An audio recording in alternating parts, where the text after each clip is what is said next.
یک سوال دارم.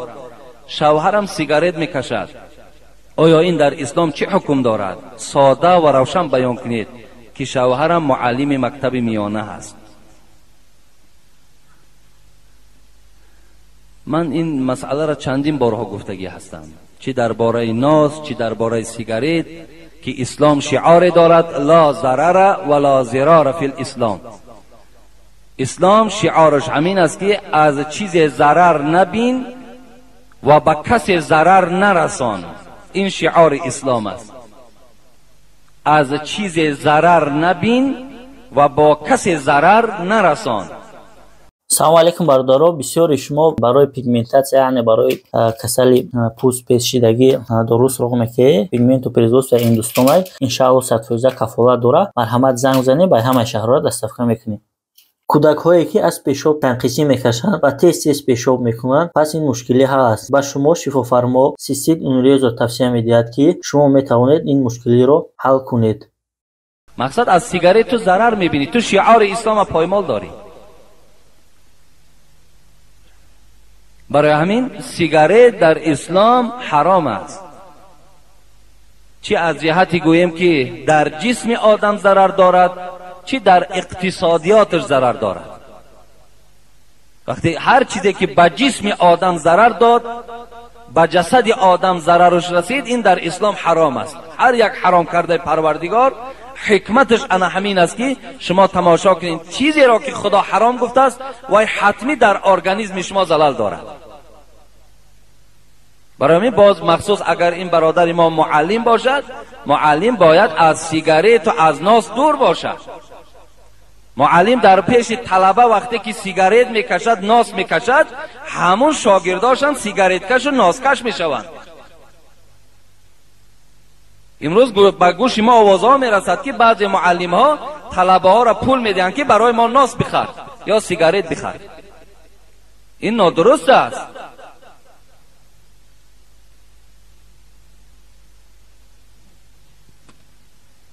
داملای عزیز، من یک طالب علم از فرخار هستم. با یک سوال با شما مراجعت کردنی هستم. خواهش دارم این را جواب گویید.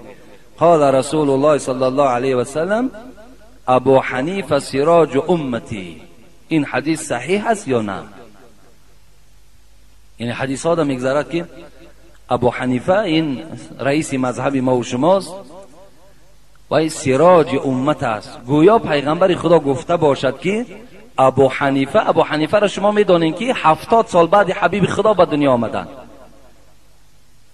ابو حنیفه سراج امت من است. سراج گفته چراغ میگویند، یک روشنی را میگویند، چراغ امت من است. نه، این برادر عزیز علی قاری در کتاب موضوعاتش میگوید این حدیث موضوع است. این حدیث صحیح نیست. این حدیث بافته است، حدیث تهمت است. هیچگاه حبیب خدا ابو حنیفه سراج امت من گفتگی خبر نداده است. لیکن خدا رحمت کند علامه جلال الدین سیوطی را که صاحب کتاب خلفای راشدین است، که چهاریار بسیار قصه خوب کردگی است که امروز دنیای اسلام او را میخوانند، در زیر حدیث لو کان العلم معلقا بالثریا لتناوله الرجال من ابناء فارسه. حبیب خدا گفتن اگر علم در ثریا باشد، گویم همون بلندترین ستاره آسمان در اگر علم باشد، هر آینه مردهای از قومی گویم یا از طایفه فارس، مردم تاجیک، این علم به پایان میارند. همین جلال الدین سیوطی علامه در عقیده خودش گفته است که همین اشاره به امام ابو حنیفه است. برای همین سراج امت گفتن اگرچه از زبان پیغمبر نمیگوییم، لیکن سراج امت بودن ابو حنیفه هیچ شک و شبهه نیست. وقتی یک عالم سراج باشد، پس ابو حنیفه سردار همه علماست. امروز شکر ما و شما پیروی این گونه عالم برجسته در مذهب داریم. این شکرانه کردن در کار. انشاءالله ما راهی غلط نرفتیم، ما راهی نادرست نرفتیم. و امروز همه شما هم جوانهای عزیز، من چند بار گفته بودم، باز میگویم که مذهب امام ابو حنیفه برای ما و شما امروز حتمی و ضروری است. امروز به نهایت مطابق و مناسب در همین جمهوری تاجیکستان ماست. بهترین نعمت این آرامی هست که اگر در بین ما بعض اختلاف ها و بعض نافهمی ها را اگر جاری کنند، این حالت ده ممکن است که این آرامی از دست ما رود.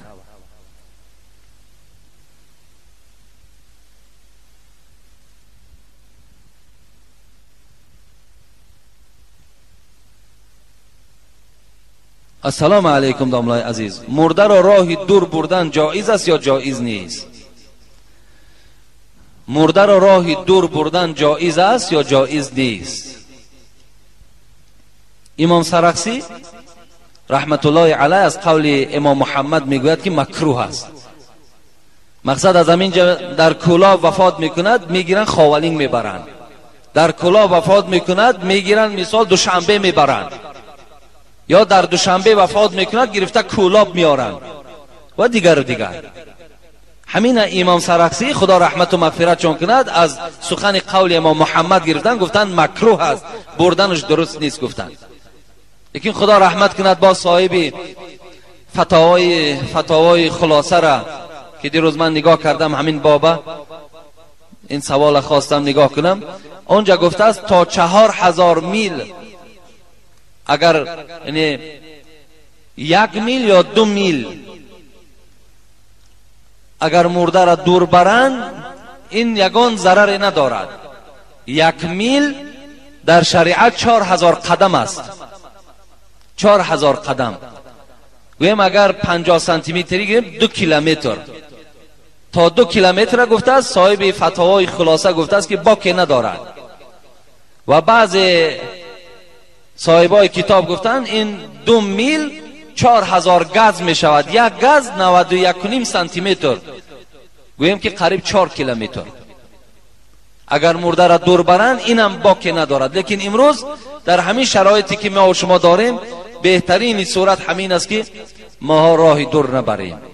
خوبترین صورت چون در همون نزدیکترین منزل برده مرده ها ما جای میکنیم. اگرچه وصیت هم که کند وصیتی او بیکاره است، وصیتی او را ما در حال حیات میگیم میلش به جان قبول، لیکن جان که به حق تسلیم کرد همون نزدیکترین منزل در برده گورش میکنیم. یگان گناهگاری در شریعت ندارد، فقط وصیت مرده در 3-1 ماه تاثیر دارد و خلاص. اگر 1000 سامان از مرده من باقی ماند، گوید که بچم همین همش بعد من در راه خدا خیر کن. وقتی که از دنیا گذشت ما همون 333 سامانیش گویم صرف میکنیم و باقی مانده شبا در جان خودمان صرف میکنیم. این یگان زیان و گناه در شریعت نیست. دوم، شوهر میتواند که زنش را در لحد جای کند. یعنی در فخرالدین خان خدا رحمت و مغفرت کند در همین فتاوی خلاصه دلیل میارد که مکروه است برای مردم این که شوهر یا پدر یا خسر اجازت ندهند که تابوت همون زن بردارد. یعنی بعضی انسان های هستند که نمیگذارند که شوهر تابوت زنش بردارد. یعنی وقتی که به قبرگاه میبرند در راه برداشتنش دم بعضی آدم ها اجازت نمیدهند. بعضی جوان ها امروز اینقدر پیشرفت علم و انکشاف در علم است، امروز فرزندای خود چون میبرد میگن که چی نرو، قبرستان نرو، از پس فرزندت نرو. اینا همش گویم باور که یک جهالت و غفلت و نادانی است. از پس فرزندت قبرستان بره، فرزند خودت به دست خودت در لحد بگذار، درسته است، باکی نداره. لیکن شوهر در داخل قبر در فتوا میارد که اگر محرمای زن یک جای باشند میتواند که زن در لحد گذارد، خودش تنها در لحد گذاشتش نمیتواند. همراه محرماش، همراه تغش باشد، عمکش باشد، برادرش باشد، دادرش باشد، یک جای میتواند که همون زن گرفته در لحد جای کند. السلام علیکم داملای شیرین سخن. جوانی که در خدمت است نمیتواند که نمازهای جمعه را بخواند، شما در این سوال چی گفتنی هستی؟ یعنی برادرایی که امروز در خشونها گویم حربی در خدمت میکنن، یعنی همچو عسکر خدمت وطن مادر میکنن، اینا عذر دارد. برای اینا اگر شرایط جمعه خانی که نباشد میتوانن پیشین هاشون خوانند، زیرا که اینها شرایط گویم جمعه خانی نباشد چیکار کنن؟ کجا روان جمعه خانه؟ اگر شرایط پیشین خانی داشته باشن همون پیشین هاشون در همون گویم که جایهای خدمتشون ادا میکنن. جوانای عزیز، امروز خدمت وطنم یکی از قرضهای هر یک گویم شهروند تاجیکستان است. وقتی معین خدمت آمد ما باید سرکشی نکنیم، ما باید گردن کشی نکنیم. امروز تاجیکستان در دست تاجیک است، پس باید که هر یک سرحد داریم، هر یک شهر داریم، هر یک گویم منطقه‌ای که داریم برای محافظت باید که ما و شما رفته تاجیکستان ما محافظت کنیم. این خدمت هر یک جوان است. امروز سرکشی نکنیم، بسیار نیک می شود. این راه هم خیلی راه آدمای دلیر است، راه هر یک شخص نیست. السلام علیکم اکای حاجی داملا. همسایه ما در کلاب زن دارد. من خودم از دوشنبه هستم. باز در روسیه نیز زنی عروسی دارد. آیا زنی عروسی را تاجیک گیرد رواست یا روا نیست؟ اگر زنی عروس زنی کتابی باشد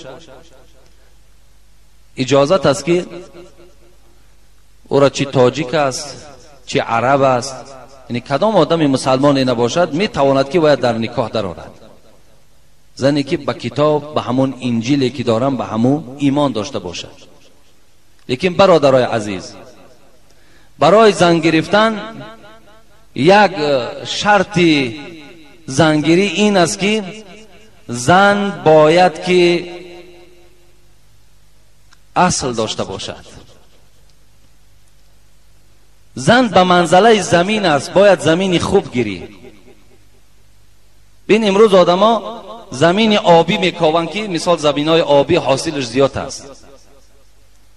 هیچ وقت زمینی که شوره داشته باشد، خس و خارش زیاد باشد، در او هیچ وقت رجوع ندارند. مقصد زن به منزله زمین است. باید ما زن از طایفه گیریم که اصل داشته باشد. برای ما چی حاجت است امروز زنی روسی گرفتن؟ چی حاجت است؟ زمانی که دخترای تاجیک ما خودشون شوهر ندارند، زمانی که در هر یک خانه تاجیک 2 دختر 3 دختر به شوهر ایستادگی است، کجا میره زنی عروسی میگیری؟ بعضی زنای عروسی این بچکای تاجیکی ساده ما را یافتن، تنی کلمه عرضه کن، خیلی کلمه عرضه میکنن، تمام میگه مسلمان شد، گرفته به او خدمت زندگی کردن میگیرن. نمیداند که حالی عاقبت چی میشود، از این چگونه فرزند به دنیا میآید و عاقبت با این مرد چگونه زنی میکرده باشد. و حضرت سعدی میگه زمین شوره سنبل بر نیارد، در او تخم و عمل ضایع مگردان. نکویی با بدان کردن چنان است که بد کردن به جای نیک مردان. شمشیر نیک از آهن بد چون کند کسی، ناکس به تربیت نشود ای حکیم کس. باران که در لطافت طبعش خلاف نیست، در باغ لاله روید و در شوره بوم و خس. برادرای عزیز، همه شما را من نصیحت من این است که امروز زنی تاجیک زنی کنی. زنی هست که گویم همه جهت و تو میدانی، زبانش با زبان تو موافق است، مذهبش با مذهب توست، دینش دینی تو هست، معامله های گویم زندگی را خوب آموختگی هست. برای همین بهترین برای جوان تاجیک امروز زنی تاجیک است. جوانای عزیز، هیچ وقت میل با زنهای روسی نکنید، تاجیکای خود ما نگیریم. امروز ببین اینقدر زنها از حسابی به شوهری به حیا شدند، بیگانه شدند، دستی گوی مردم بیگانه استفاده دا بردند، به ملکهای خارج برده استفاده شان بردیستند. همش به خاطر هست که شوهر ندارند.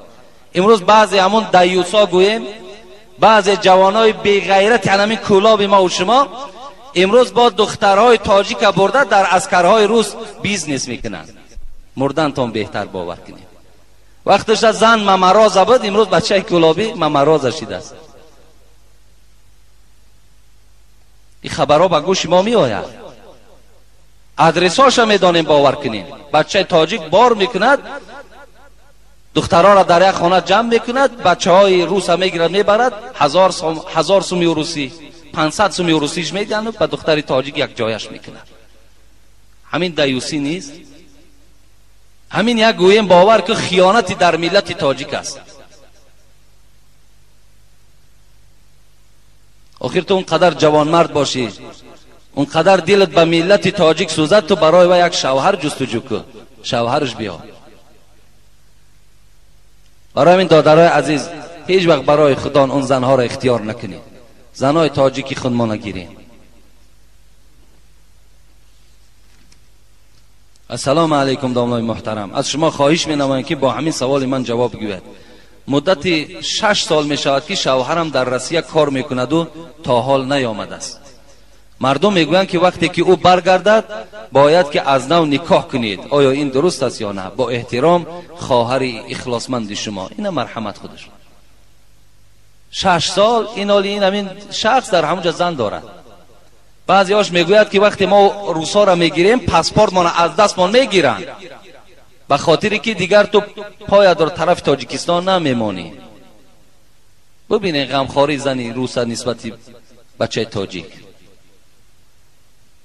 ما امروز خرسند میشیم که جوان مردای تاجیک رفته در اونجا کار میکنن و پدر و مادر و زن و فرزندشون را در اینجا کمک میکنن، یاردم میکنن. 6 سال زن و فرزند تماما سراغ نکنی، آیا این در کجا دیگر گویم ایمانداری و اسلامداری تو باقی میماند؟ در کجا دیگر؟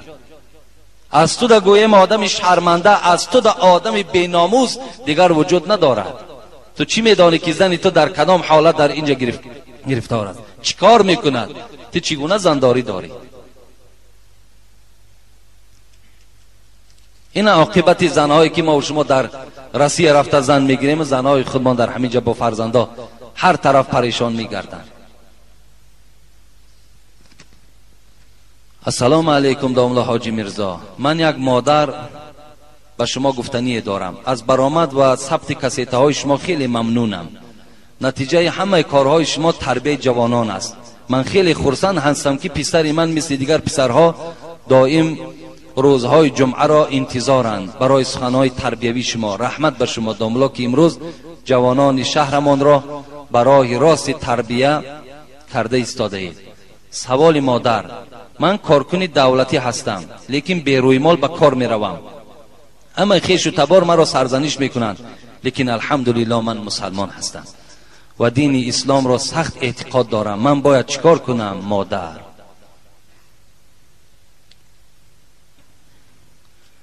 راستی بار من چه برای این مادر باشد چه برای کدام خواهری نباشد، هیچ وقت یگان تغییرات در اسلام در آیت قرآن احادیث رسول الله در آوردن نمیتوانم. چیزی که خدا امر کرده، چیزی که حبیب خدا برای ما سفارش داده است، وای برای ما دیگر چی هست؟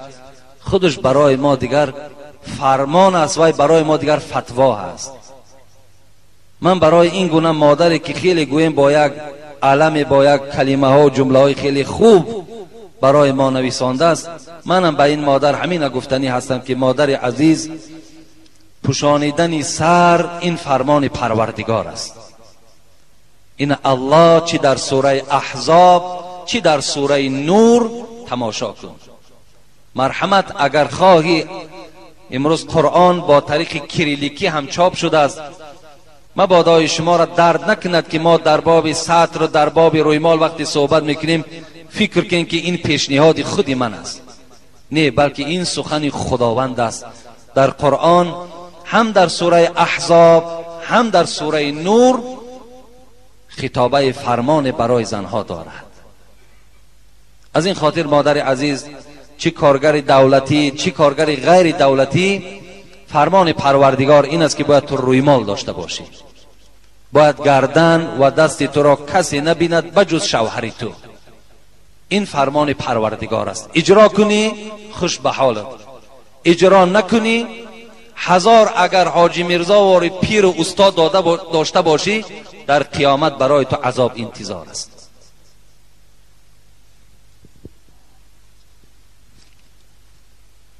لباس خودش زیباگی است. همون رویمالی که زنها میدازند، همون آستینهای درازی که زنهای ما و شما دارند، باور کنید زیباگی از زینت است. خودش زینت است. از یک جهت فرمان اجرا شده ایستاده است، از یک جهت زینت او، زیباگی همین زن پیدا شده ایستاده است. این امروز ما جای گوییم که غیبت و جای تنقیدش نیست. همین دخترهایی که در شهر میبینیم، همون چهره های زیبایی که خدا برای اونها داده است، اینقدر کریم، اینقدر گویم تمام نمود داروها را در چهره ها استفاده میبرند. شما یک نظر کنین بعد یک 5 ساله چهره همون را تماشا کنین، این خیمیه ها اینقدر زلال زیاد دارند، هیچ احتیاج به اونها هم ندارند. انشاءالله من در اطراف این مسئله دارم صحبتی که برای شما یک صحبت مفصلی، شاید یک جمعه یا 2 جمعه در اطراف این صحبت میکنم اگر عمرم باقی باشد. السلام علیکم دام الله حاجی میرزا، اگر در مسابقه مثل گشتینگیری یا باکس غلبه به دست آری، زمین را بوسه کنی از شادی درست است یا نه؟ بعضی آدمای هستن که گشتین میگیرن یا گویم در مسابقه هم باکسی که میگوید غلبه میکنن، بعد زمین بوسه میکنن. اگر دیده باشین این حرام است در اسلام. زمین بوسه کردن جایز نیست. وقتی فوتبال ها را تماشا میکردیم، گویم که یک گروه دیگه در غلبه میکرد، بعد همون نصرانی ها در گردن هاشون همون کریست داشتن، همون کریستاشون بوسه میکردن.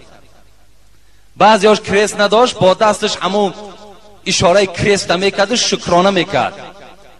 امروز جوان تاجیک وقتی تو در گشتین غلبه میکنی، در باکس غلبه میکنی، در کدام چیزی نباشد، تو به جای بوسه زمین سجده کن، شکر به سوی پروردگار بگو. امروز افسوس که تاجیکای ما وقتی غلبه به دست میارن، بعد میان شامپانسکی هوی میکنن، بعد عرق میخورن که اینا ما غلبه کردیم. آخه قوه خدا دادی است، تو خدای قوت داده است، به سوی پروردگار شکرانه کن. بعد این غلبه 2 رکعت نماز خوان، بگو پروردگار هزارها شکر که مرا در بین اینقدر میلیون آدم گویم خجالت ده نگذاشتی. آمده شامپانسکی هوی کردن، این یک باره به ضرر جان تو حل می شود. عاقبت در یک مسابقه چنان مغلوبت میکنن که شاید یگان اعضات شکسته شود، دیگر اصلا دیگر او را پیوند کردن نتوانی. این خطرها هم وجود دارد. دادرای عزیز، می توانید شما امروز ورزش در تاجیکستان خیلی پیشرفت کردگی است. شما وقتی که غلبه کردین، مرحمت، می توانید که چیکار کنین؟ زمین سجده کنین، شکر به سوی خدا کنین.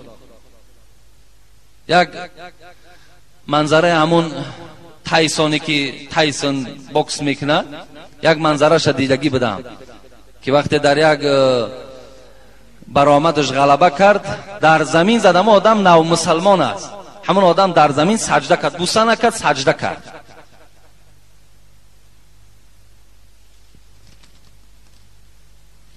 السلام علیکم محترم حاجی میرزا، من همین سوال آخرانه میخوانم انشاءالله، بعدا ما یک گروه جوانان از شما یک سوال داریم. سوال چنین است: در مسجد محله ما به ما نمیگذارند که صف نماز را جفس کنیم. برای اشاره سبابه به ما کیانه میزنند. سخن دنیایی به حد زیاد است، حتی جنجال ها میکنند. وقتی ما با امام مسجد گفتگو کردیم که از پند و موعظه های حاجی میرزا مانده پیش از نماز گوش کنیم، در حال از شما عیبجویی کرد و اجازت نمیدهد. در حق این گونه امام ها نصیحت کنید و در حق ما نیز دعا کنید که خدا ما را هدایت کند. با احترام، یک گروه مخلصان شما. یعنی این برادران میخواهند صفحاشون جفس باشد، میخواهند صفحاشون راست باشد، میخواهند اشاره یعنی انگشت بردارند در حالت اشهد ان لا اله الا الله ده. بعضی شخصای پیدا میشود که جفس کردن صفحه نمیگذارند، راست کردن صفحه نمیگذارند، برداشتن انگشت اجازت نمیدهند. و شما باید گوش نکنین. آخه او کی از خودش؟ وقتی جوز کردن صف امر پیغمبر خدا باشد، صف راست کردنش امر باشد، برداشتن انگشت امر باشد، کی را اطاعت کنی؟ امام؟ خدا رحمت کند. و حضرت حافظ میگو ابلهان را همه شربت ز گلاب و قند هست، خود دانا همه از خون جگر میبینن. چیکار کنین؟ زمان هم تشیده است. امام در محراب است که دیگر آخر دیگر چی گویم دیگر؟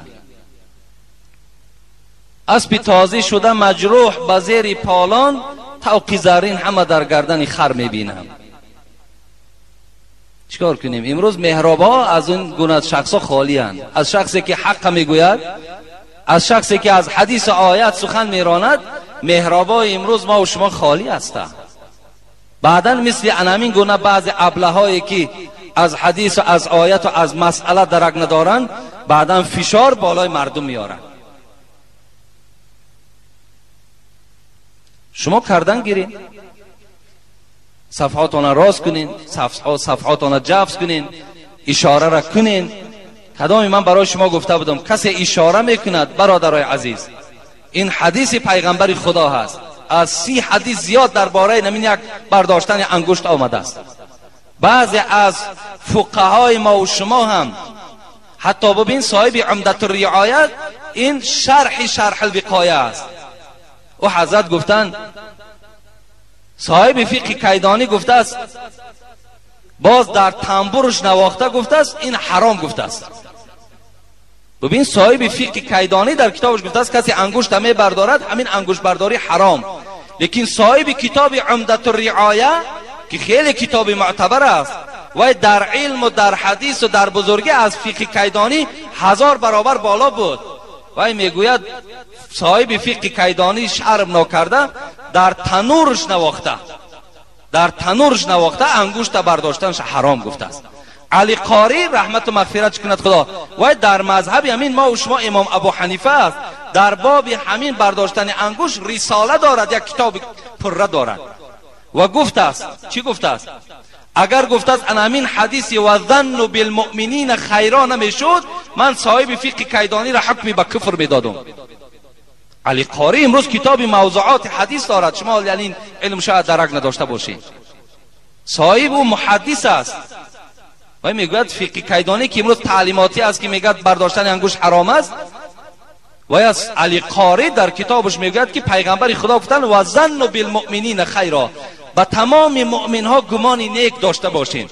گفت اگر همین حدیث نمیشد من صاحب فقه کیدانی را حکمی به کفر میدادم که حلال خدا حلال کردگی را حرام میگن. برای همین کسی انگشت میبردارد پدرای عزیز شما خشمناک نشوید. او چی جای خشم شدن از وقتی حبیب خدا برداشتن؟